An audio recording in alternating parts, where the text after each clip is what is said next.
I still remember the exact sound that got me fined. Not a party, not a dog barking, not a TV blasting through open windows, just my work boots on my own driveway. Thunk, thunk.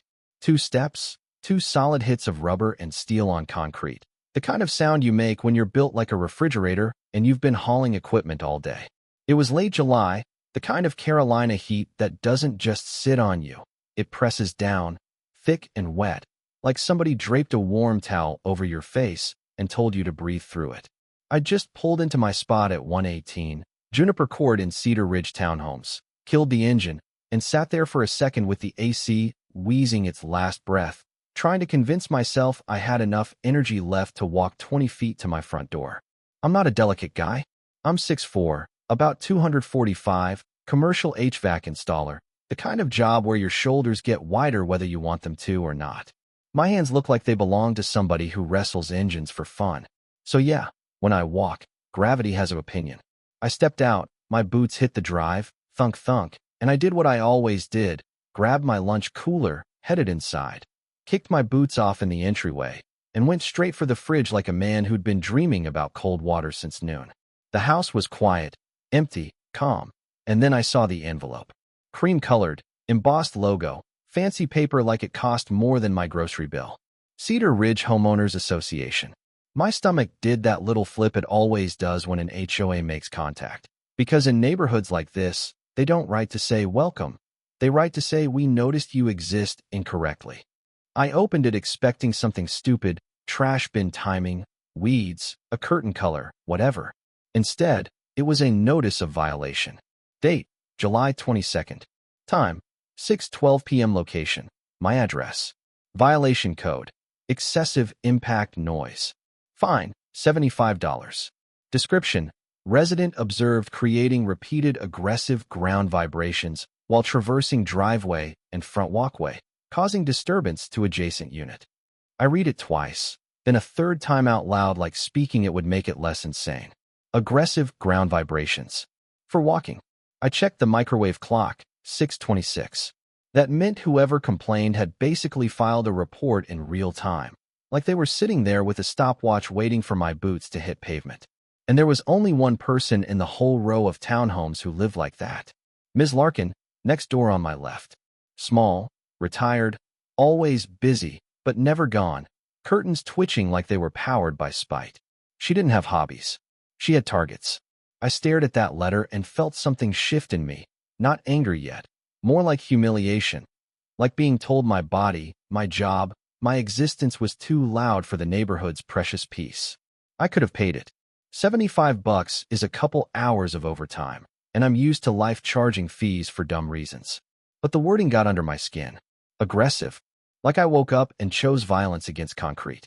So I put my boots back on, marched right across the strip of grass between our porches, and rang her doorbell. I waited. I knew she was there. You can feel it with people like that. The blinds shifted a fraction.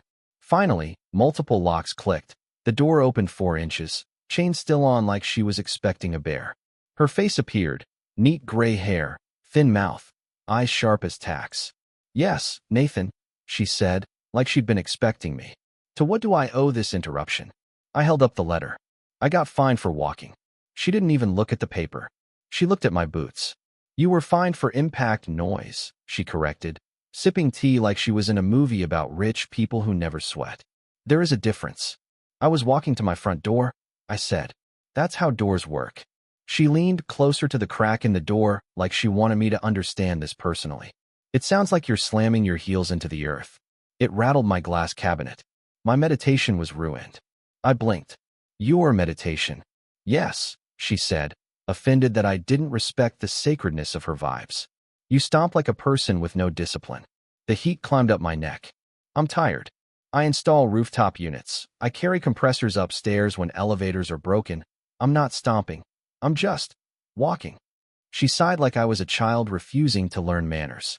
Then change your footwear before you step onto the driveway.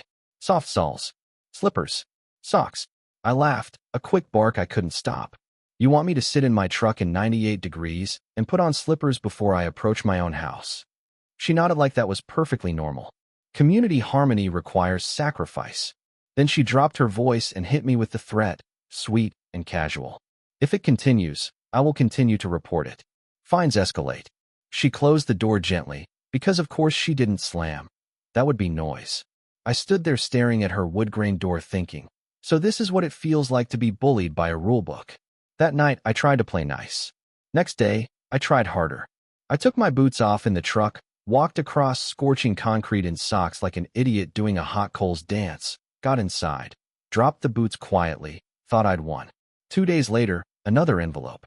Fine, $150. Reason, suspicious stealth movement observed. Plus, resident heard placing heavy footwear on floor, producing a resonant thud. I just stared. She fined me for being quiet, and then fined me because I set my boots down inside my house. That's when it stopped being about noise. It was about control. I needed a plan that didn't involve me tiptoeing for the next 30 years.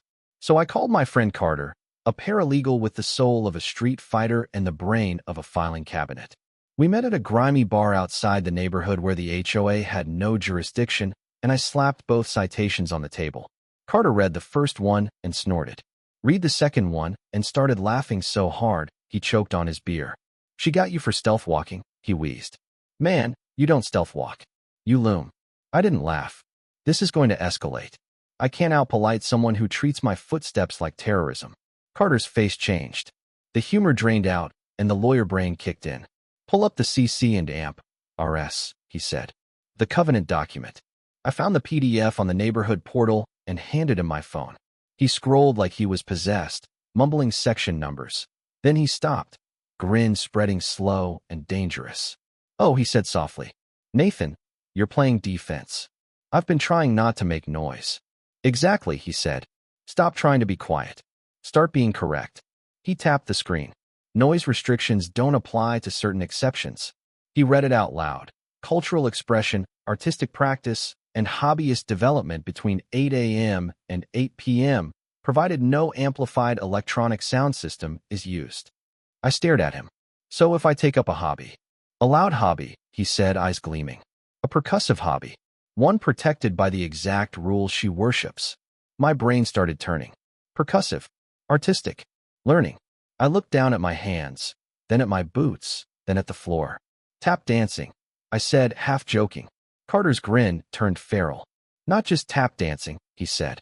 Appellation clogging. That's cultural. That's heritage. That's practically a protected species in this state. I don't know how to clog, I said. Does it say you have to be good? Carter asked. It says development. Development means learning. And that's how I ended up at a dance shop at 7:55 p.m. on a Friday. A sweaty grown man asking a 60-year-old clerk for the loudest shoes she had. She looked at my size 13 feet and raised an eyebrow. For you? Yes, ma'am, I said, trying to sound serious like this was a life calling and not revenge. I'm beginning an artistic journey.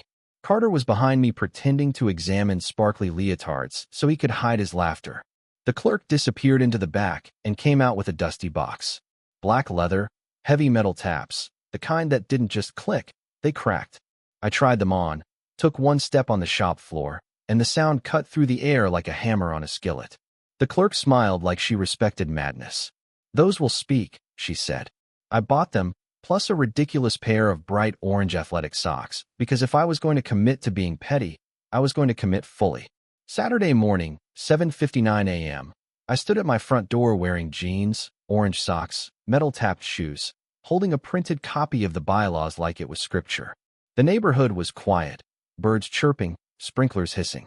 Ms. Larkin's blinds were shut, but I knew she was awake, probably sipping tea and enjoying the silence she believed she owned. 8 a.m. On the dot, I stepped onto my porch. Clack. It was sharp, bright, undeniable. I didn't just walk to the mailbox. Walking could be argued. Practice couldn't. So I pulled up a beginner clogging video on my phone, set it on the porch rail, and hit play. A cheerful instructor chirped. All right, y'all, we're going to start with a basic double step. I tried. It looked like a big man trying to kick off a badger. Clack, scrape, thud. My balance went sideways and my heel came down hard. It sounded like a gunshot on concrete. I kept going anyway, because the point wasn't grace, it was legality. 3 minutes in, Ms. Larkin's door flew open like it had been launched. She marched onto her porch in a beige outfit that screamed, I file complaints recreationally. What are you doing? She yelled. I beamed like the world's most annoying morning person. Good morning, I said. Just practicing. It's a racket. It's art, I corrected and held up the paper. Article 4, Section 3, Exceptions, Cultural Expression and Hobbyist Development between 8 o'clock and 8 o'clock. Her mouth opened, then closed. You could see her brain hunting for a counterclause. That's meant for quiet hobbies, she snapped. It doesn't say quiet, I said, gentle as a Sunday school teacher. Then I turned back to my phone. All right, y'all. The instructor chirped. Now we add the heel. Clack, clack, thud. Ms. Larkin stood there vibrating, then stormed inside, slamming the door so hard it rattled my window. The irony tasted sweet, but I hit a problem fast. Concrete sounded harsh, like metal scraping a sidewalk, and my knees started screaming because every stomp sent shock up my legs into my lower back. If I was going to keep practicing long enough to break her spirit, I needed a better surface. Something with bounce. Something with resonance. Something that would turn my front walkway into a drum. So I called my buddy Manny, a contractor who lived for chaos and had no moral issue weaponizing lumber against an HOA. I told him the story, and he laughed so hard he snorted. Bro, he said, that's evil. I'm in. By noon, he was in my driveway with boards and tools. We built a floating wooden platform over my front path, raised just enough to leave an air gap underneath. Manny tapped it with his knuckles, and the sound came back hollow, rich, like a stage. This, he said proudly, is a musical instrument. When I stepped on it in my clogging shoes, the sound wasn't a scratch anymore. It was boom-clack, deep and clean, like a marching band in a hallway. I saw Ms. Larkin filming from her window. I turned, did the clumsiest little spin of my life, and threw jazz hands at her camera. Documentation, I shouted. She called the police. Of course she did. The cops showed up around mid-afternoon, 2 officers, both looking like they'd rather be anywhere else. One of them, Officer Briggs, recognized me from a job site. He stared at my shoes, stared at the platform, rubbed his face like he was trying not to laugh. Ms. Larkin stormed up pointing at me like I was a crime in progress. He's disturbing the peace. He built an amplification deck to attack me. Officer Briggs asked me, deadpan, Nathan, what are you doing? I put on my most innocent face. Practicing a hobby, I said. Cultural expression. Ms. Larkin demanded I demonstrate. Briggs actually nodded. Let's hear it, he said, still straight-faced. So I gave them a short routine, not because I was good, but because I was committed. Boom, clack, clack, heel toe, double step, big finish with both feet landing centerboard. Boom. The younger officer turned away because she was laughing. Briggs cleared his throat and looked at Ms. Larkin. Ma'am, he said, it's loud, but it's not illegal under city ordinance unless it's over the decibel threshold continuously. Then he looked at my printed bylaws like he was holding a cursed relic. And I can't enforce HOA rules, he told her. That's civil. She went purple. I thanked him politely, because my mother raised me right. Then I went back to practicing because the clock still said 3:30 and I had until 8. 2 days later, I got the notice. Emergency HOA hearing. Nuisance abatement. Unauthorized structure. Proposed amendment regarding percussive footwear. Percussive footwear. I laughed so hard I almost choked. Carter was thrilled. They're scared, he said. Wear the shoes to the meeting. So I did. Wednesday night, the community center was packed like it was a playoff game. People I'd never spoken to were there, folding chairs filled, whispers everywhere. I walked into that room on tile flooring, and every step echoed. Clack, clack. Heads turned. I didn't rush. I didn't apologize. I arrived. The HOA president, a man named Todd with realtor hair and a haunted smile, banged a tiny gavel like it could control the room. Ms. Larkin sat beside him with a folder thick enough to stop a bullet. She spoke first, naturally, pouring drama into the microphone. Neighbors, she said, voice trembling with righteous fury. We moved here for peace. This man has turned our community into a percussion war zone.